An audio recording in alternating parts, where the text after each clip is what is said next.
sit with Kit. Everybody wants to sit with Kit. Sit with Kit. Sit with Kit. Everybody wants to sit with Kit. Yeah. Hello everyone, this is Kit Carson here in front of Angelina's Pizza. As you all know, I sit here every night. I talk to the rock stars, the heroes, and the gods of Key West. And tonight's no exception, except it might be a little bit warmer than normal. We are late July, and it means it's the Hemingway 124th birthday of Ernest Hemingway. And it's a first round of lookalike competition, and tonight I have a gentleman with me. I'm going to ask him to look at the camera, tell everyone your name and where you're from. Okay. My name is Masterson, and I live in Daytona Beach. And Bat from Daytona Beach. Yeah. So you've got a whole bunch of medals around your neck, which tells me a couple of things. You've been in this competition before. I have. This is my ninth year. Ninth year. So to get a medal means you are a finalist or you competed? Or both? A finalist. A finalist. Yep. So you've got it. You don't have 9, but you've got at least 4. Yeah, it takes a while to get in the finals sometimes. Well, 9 years. You're at that precipice of where you should be right about the champion by now. You're getting close. Well, I would hope so. But yeah, there's 9 to 11 years seems to be about the number. It does. It really does. Yeah. So what do you bring to the competition? Well, I'm the conch shell mostly. Conch shell. I play the conch shell. Do you really? And that's been a hit with the judges. They like me to open the ceremony and blow the conch shell in celebration. Were you in the conch blowing competition? I won the 2019 Key West conch shell because Nice. I played the song Tequila on the conch shell. Well, if we had a clip of that, I would love to hear.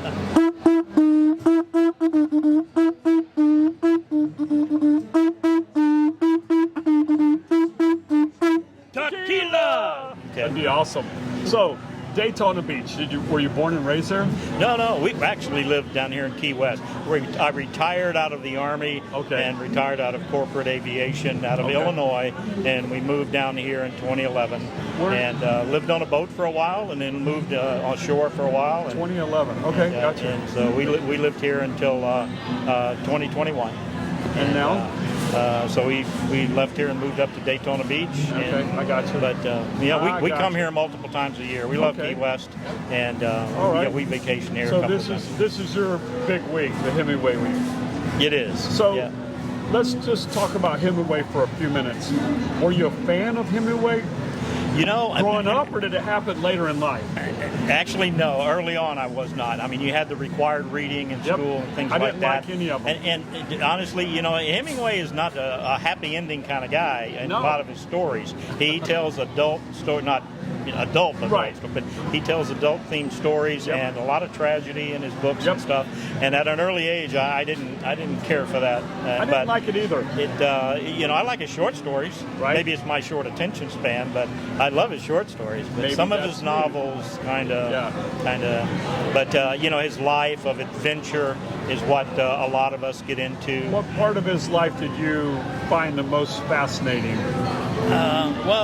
He grew up hunting and fishing with his father like I did. Okay. And his father taught him, like my father taught me, about wildlife and the outdoors and that sort of stuff. So I kind of connected with him on that level. Right. I've never done big game hunting in Africa, but I've deer hunted and all of that. So have you done any of his footprints? No big game hunting. Have you ever been to Spain? No, I've been to Paris. Okay. And I've been to Cuba 3 times. Did you go down to his house? I did. I did. And we actually have one of our honorary papas in this contest lives part of the year. He's a Canadian, lives part of the year in Cuba, and is a Hemingway scholar. And he got us a private showing of the Hemingway home. Fantastic. It was fantastic. They revere him quite well in Cuba. They do. Much more than we do here. And I'll be walking down the street in Havana, and they'll point at me and go, "Papa, Papa." That's pretty cool. Hey, that is cool. That's pretty nice. Well, after 9 years, I think you deserve to be called Papa. Why not? Well, for now, I'm a wannabe. Maybe not look alike, but you can still be called Papa. So, your career was in aviation. What did that do? I did that? Army helicopters. So, okay, that's kind of a theme tonight. You're a mechanic or fly? A pilot. Pilot? And then when we retired down here to the Florida Keys, I thought I was going to be done flying, but I got hired by the Monroe County Sheriff to fly Trauma Star. So you did the Trauma Star. That's where I know your Trauma name. Star for 3.5 years. Trying to figure out why I knew your name. How many years did you do that? What's The that? Trauma Star, how many years did you do that? A little over 3.5. Yeah, And okay, now it's all connected. but I was drug out of retirement to go back to work, and it was like I just kept trying to figure out a way to go back to retirement. But it's a, you know what Trauma Star is. I mean, it's the only helicopter air ambulance down here. You don't want to be in until you have to be in it, and then you want it to go. You don't want a helicopter ride with them, right? No. But they do good work. I mean, they're flying 1,000 flights a Absolutely. year. Everything's got to go up to Miami, and Absolutely. they're probably the busiest helicopter air ambulance operation in the country. I mean, they're extremely busy. I'm sure they are. Yeah. Well, you know, we don't. It's amazing how in 30, 40 years since 911, we don't know how to take care of ourselves. If you cut your finger, you call an ambulance to come put a Band-Aid on it. It seems. Yeah. You know, we don't teach that kind of stuff anymore. And everybody just thinks that it should be at their disposal, and they don't realize that somewhere in there, it wasn't too long ago, you had to learn how to take care of a lot of those things. You broke your arm, you set it. Yeah, from my childhood, I got scars here, scars there. They never got stitched up. They were just like, I about cut my foot off one time, and lay on the porch and bled out. You didn't bleed in the house. You laid on the porch. Yeah, you're going to go down on the ground. But it is kind of interesting how we've lost that basic how to take care of ourselves in some ways, and we just don't. We don't even think about the fact that you have to be helicoptered out of here. Yeah. Well, the really serious stuff. I mean, the hospitals we have down there in the Keys. You know, the Key West clinic and up the road. And it is now more than a clinic. I mean, they do have a cath lab. And That's debatable. That's a whole other show. We won't get into that today. Okay. And but anything serious if you have has to go to Miami. Spine. And it could be a 3.5-hour drive if you have a great trip, and it could be a 6.5-hour drive if you have something go off on one of the bridges. Absolutely. So that's the ground ambulances take a tremendous. You want that helicopter. You do. It may not be the smoothest ride, but you want that ride. Yeah. 45 minutes and you're in. You're in the trauma center. That's life-saving. Yes. That's exactly what it is. You ever been to Australia? No. So, quick story. I fell victim to it. They have, in all the stores, gas stations, they have this board that has this long acronym, and it'll say $5 at the end. And so after the third time I saw it, I inquired, I go, what does that acronym mean? And it says, and I will not get it right because it's 20 words long. It's like, your curiosity will cost you $20 to help support the Life Flight Air Pilot Association, blah, blah, blah. I mean, it's this long word. And that's just the way it works. If you live out in the bush, you don't have an ambulance come pick you up. You go to the box and you dial it up and say, having a heart attack, I need to be air backed out. And it's an hour in and then probably an hour out. Yeah. So I mean, far distances. We forget how easy we have it for that kind of stuff in this country. And Trauma Star is a great example of that. It is.